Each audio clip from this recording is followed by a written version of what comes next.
Friend கூட சின்ன மனக்கசப்பு அப்படின்னு இன்னொருத்தர்கிட்ட ஷேர் பண்ணுறீங்க.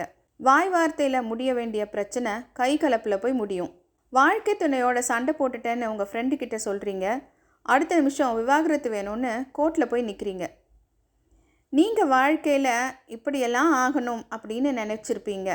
ஆனால் யாரோ சொன்னாங்கன்னு அதுக்கு நேர்மாறாக வேறு எதையோ செஞ்சிட்ருப்பீங்க.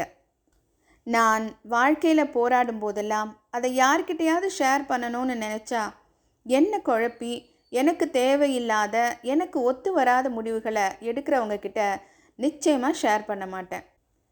நமக்கு வாழ்க்கையில் என்ன வேணும் அப்படிங்கிற தெளிவு நமக்கு இருக்கணும். அதிலிருந்து மற்றவங்க சொல்கிறாங்கன்னு கவனம் செதறாமல் பாதை மாறாமல் உறுதியாக இருக்கணும். இது உங்களோட வாழ்க்கை. டெல்லிக்கு போனாலும் சரி, துபாய்க்கு போனாலும் சரி, அது உங்களோட முடிவாக இருக்கணும்.